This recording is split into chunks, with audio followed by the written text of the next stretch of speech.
Good morning, Isan. What time did you make it out? 5:30. 5:30. I'm JC. This is Nat. Together we've helped hundreds of foreigners get more life for less money by having a retirement in Thailand. Now we've set out on a new adventure with the help of Danoi, Kakao, and Gopher. Together, join us on our journey while we turn this into this and make a full forest and help make Thailand green again. 2 years later.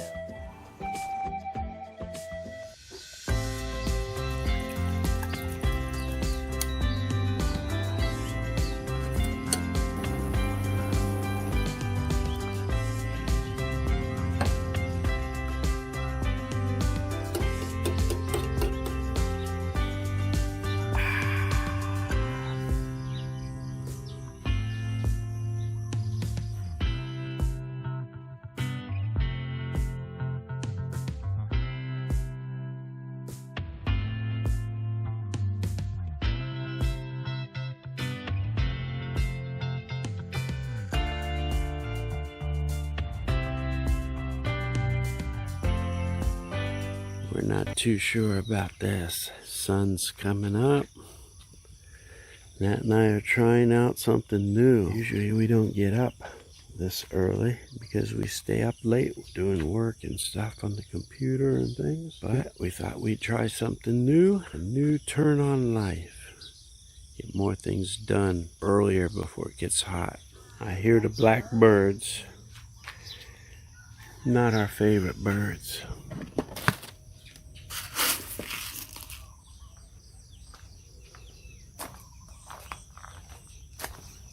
Hey girls, good morning. This is chicken rice. Little treat for them in the morning. Uh-oh, something knocked over the feed container.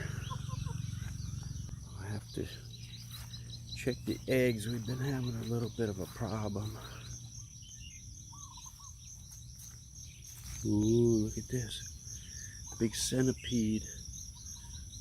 Look at that guy, big centipede in there. Those things are really dangerous.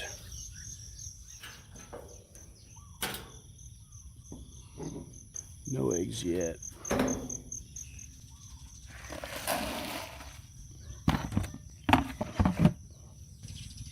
We'll let them out and let them free range a little bit today. What did you do there, Dick? Must have been some kind of skink or snake or something. Bad ape.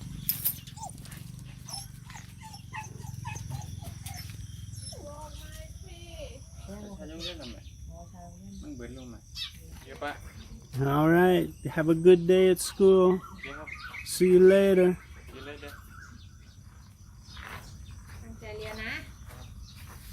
Who's that? Somebody's ready for school. Coming over for breakfast? Uh-huh. Oh, return that sandals. Have a good day. Drive safe. See you later. Who's this? Mr. Gopher. Good morning. Morning. How are you? Hi. Good. ไปโรงเรียนไหม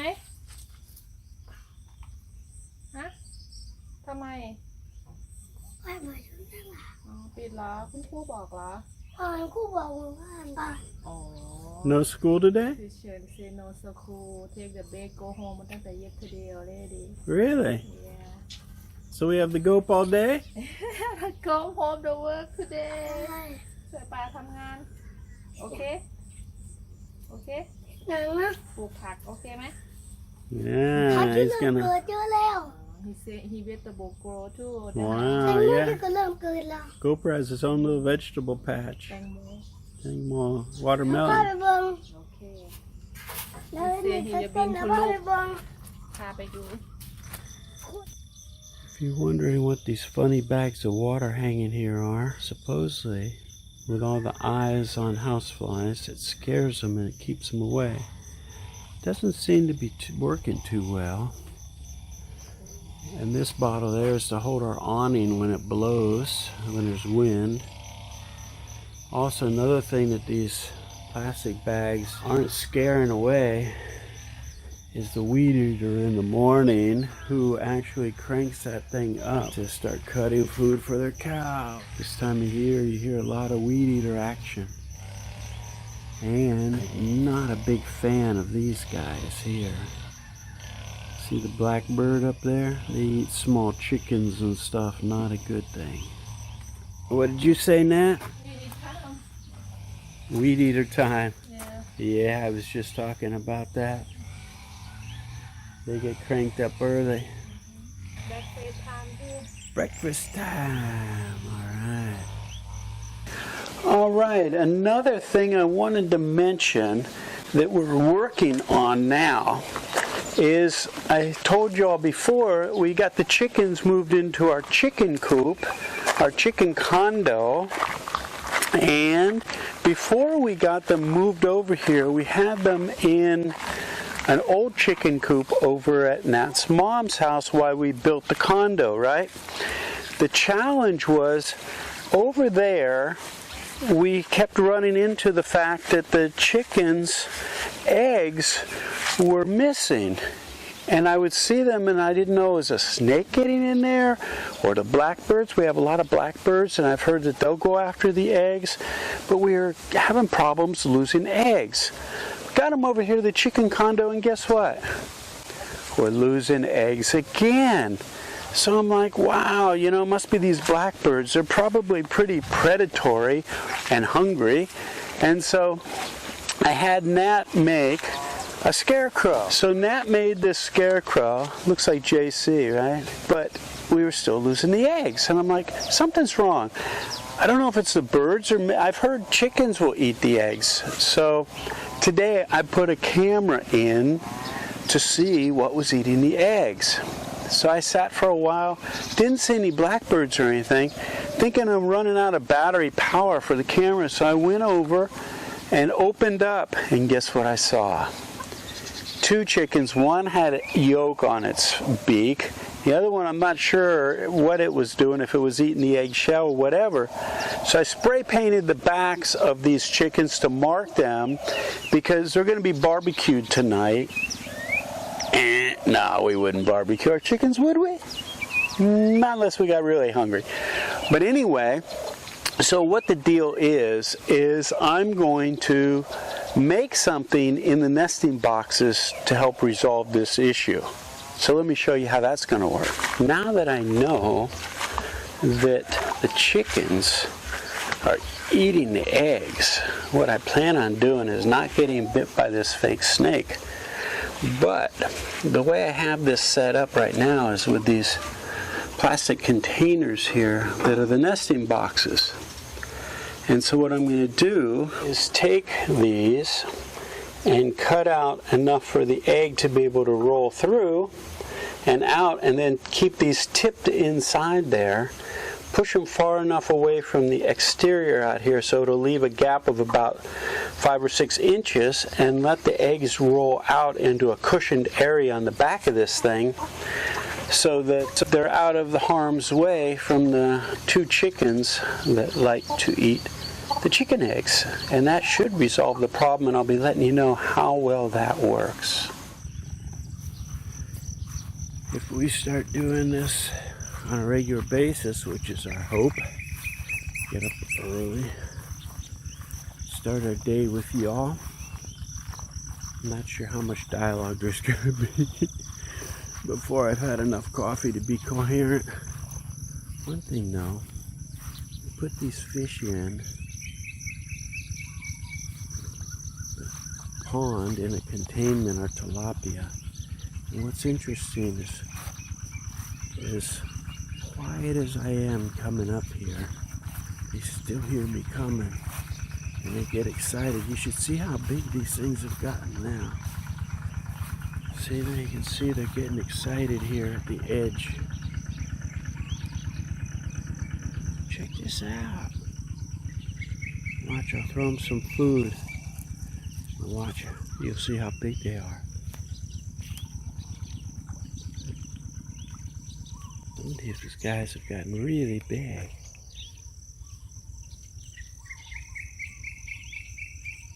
We get some big swirls out there in the regular pond. I'm not sure if they're catfish or tilapia from our first stocking, but I'm starting to feed these guys 2 times a day now, because when I throw the food in, it doesn't last very long now.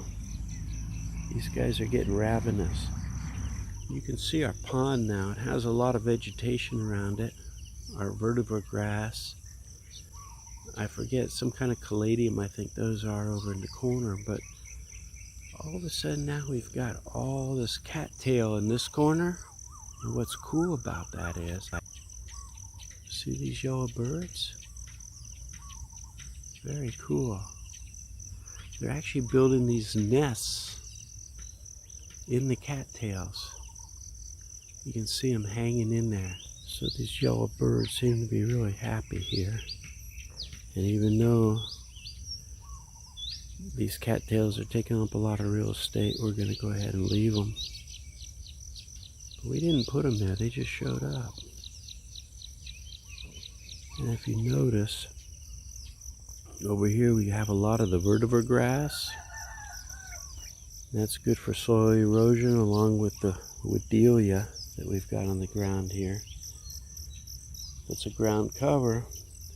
But you notice all this vertebrate grass till you get to this side, and then see how short it is, and short on this side, because Nat's mom now has a cow and she's trying to feed this thing. So we told her, come over, if you cut it, the cow can eat it. And this is our secondary pond. And since rainy season has started, it's pretty much filled up now. What we'll do is we'll transfer those tilapia when they get bigger, probably into here, and then put little fingerlings back in that containment area and fill this guy up with some fish. On this side of the property, we've got some coconut palm that we planted, some banana trees. But as you can see, we're trying to let everything grow naturally. Here's our banana circles with our compost in the middle. And since Nat planted them, this one over here is doing okay. That one's doing okay. This one's doing okay. This one we don't have anything yet. That doesn't mean a banana tree is not going to come out of there.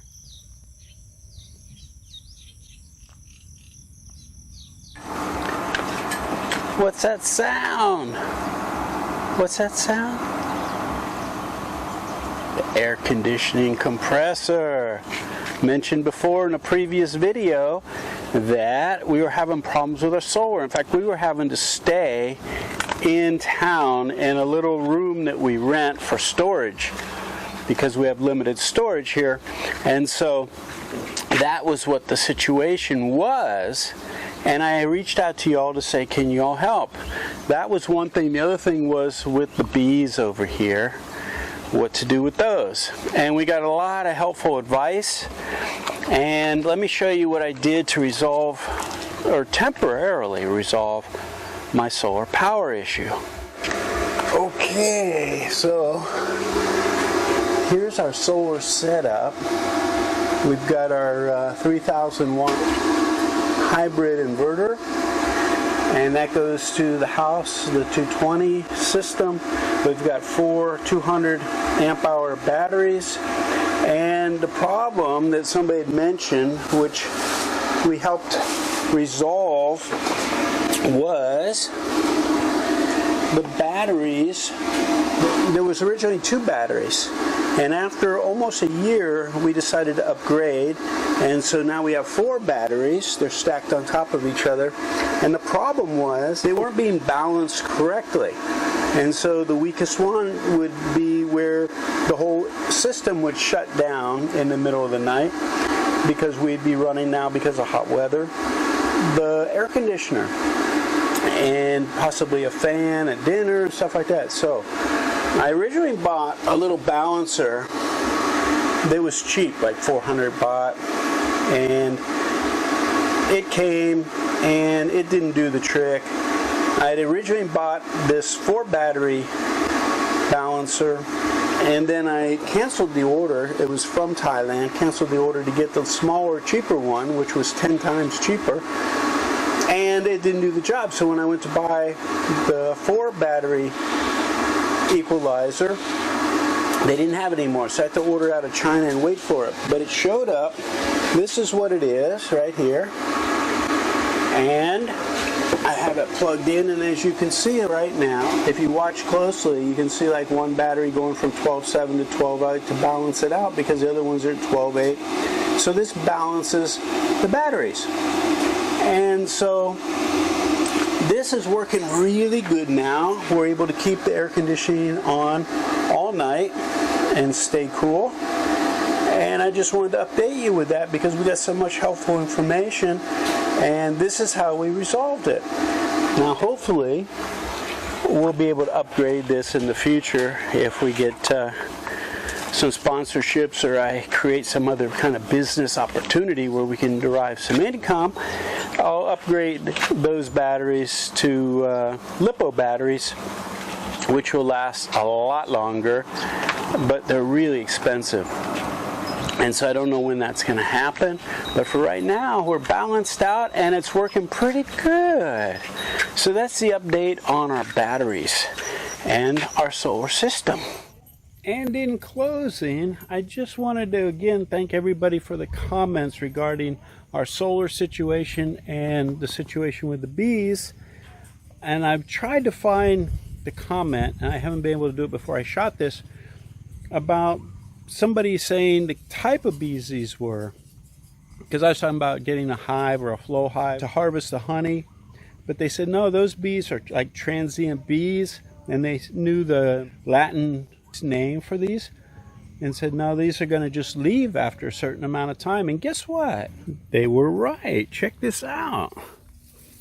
Our bees are gone now. Just the hive is here. So it was very good information, and kept us from spending money on a hive that we wouldn't have needed, right? But I would like someday to have bees, and somebody mentioned just get regular hives and all this stuff. I had a friend who had an apiary, and I helped him extract honey from their beehives, and there was a long process. You know, we had extractors and had to slice off the ends of the combs and put them in the extractor and spin them out. I'm not into all that. But if I could do a flow hive and just get a queen bee and some bees and just produce a little bit of honey, because the idea, again, is to be self-sufficient, not have to go to the store and buy stuff. Now, do we use a lot of sugar? No, we don't sweeten a lot of stuff, especially now I don't use a lot. I'm trying to cut back on all the sugars that I can. But some things, you know, the reason why we like sugar, the sweetness, is because it's enjoyable. And so there's a balance always between doing what is healthy and doing what is pleasurable, and finding that line between those two where you can walk it and not restrict yourself from all the things in life that are good and you enjoy, but also not indulge so much that you're going to cause issues in your life health-wise. So there you go. But I hope you've enjoyed our video. Nat will be probably in the video more in the future, but she was busy doing some other things. But I want to thank you all for being subscribers. Go ahead and maybe subscribe and comment, and we're probably going to be moving all these videos regarding what we're doing here on the property to a new channel, but I'll be informing you about that later. Think about if you're interested in retirement in Thailand, go to southeast-asia-expat.com, se-asia-expat.com, and become a member there. It helps us to be able to do all this and be able to do our charitable endeavors and everything, which got really cut back because of the pandemic. So we're trying to get back on our feet, and that would help out a lot. So thanks again for watching. Hey, JC here. If you like that video, make sure to give us a thumbs up and subscribe to our channel here. Also, we have another video up here you're going to be really interested in watching as well. And if you're looking for all the details of how to retire in Thailand in one place, plus a group of people to support you, check this out over here. Give it a click.